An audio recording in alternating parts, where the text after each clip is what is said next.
बड़े भाई अनिल वाजपेयी जी। डरते हो कुछ पढ़ दीजिए वाजपेयी जी के स्वागत में। ये डराते हैं डरते हैं। जोरदार तालियां बजा दीजिएगा अनिल वाजपेयी के हमारे बीच है। दिवाली पास में है, बड़ी गंभीर बातें आप लोग करके गए, थोड़ी सी हल्की बात करते हैं इसमें। दिवाली पास में है और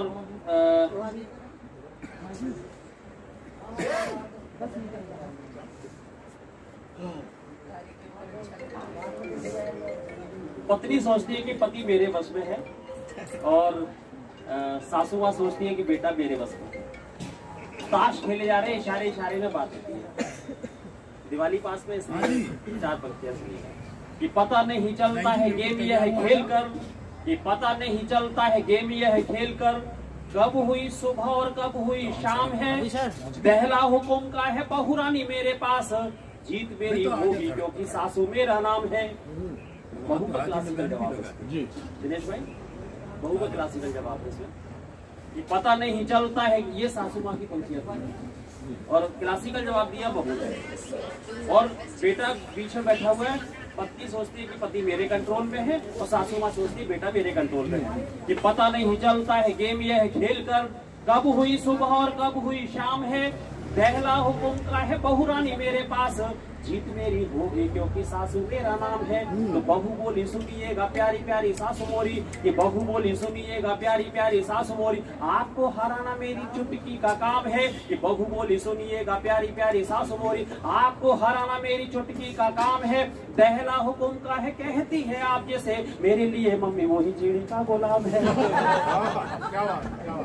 और एक जो है सिर्फ इसमें हास्य नहीं, इसमें व्यंग भी है कि चंबल का डाकू देख बोले एक नेताजी, कि चंबल का डाकू देख बोले एक नेताजी, देश का प्रधान मैं तो तुम्ही को बनाऊंगा, घने पीहड़ों को छोड़ आओ तुम मेरे पास, तुमको टिकट मैं यकीन से दिलाऊंगा। कि चंबल का डाकू देख बोले एक नेताजी, देश का प्रधान मैं तो तुम्ही को बनाऊंगा, घने पीहड़ों को छोड़ आओ तुम मेरे पास, तुमको टिकट मैं यकीन से दिलाऊंगा।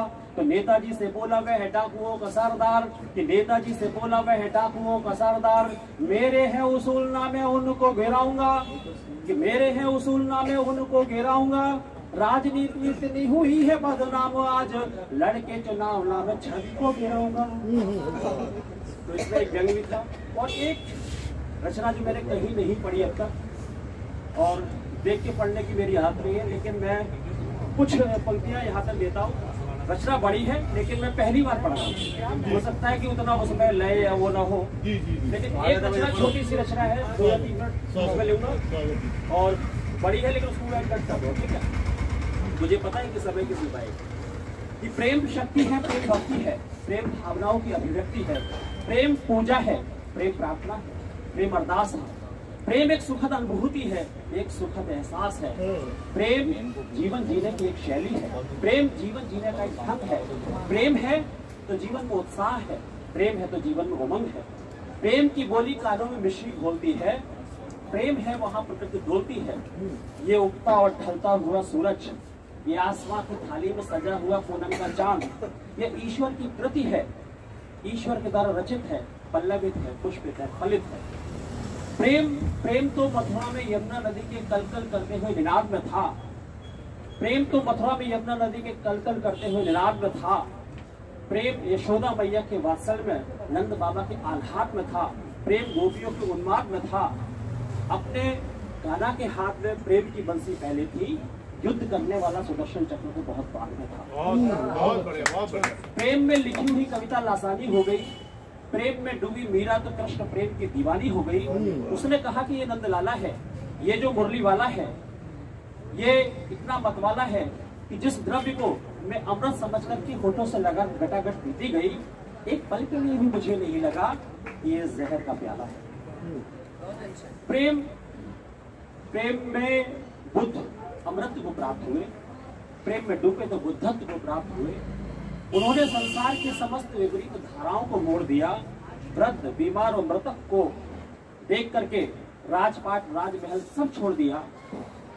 ये दुख, ये चिंता, ये व्याधा, ये परेशानी, झंझावात क्यों जैसे अनुत्तरित प्रश्नों को गटकते रहे, प्रेम की खोज में जंगलों में भटकते रहे, अंत में वृक्ष के नीचे बैठ करके उन्हें यह ज्ञान हुआ कि जो हमसे टकराएगा वो चूर चूर हो जाएगा। प्रेम का मतलब ये नहीं है कि जो हमसे टकराएगा वो चूर चूर हो जाएगा, बल्कि प्रेम का मतलब है कि जो हमसे टकराएगा वो हमारा होकर जाएगा।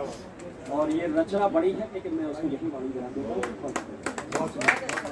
जोरदार तालियों से स्वागत करें हमारे आज के संचालक और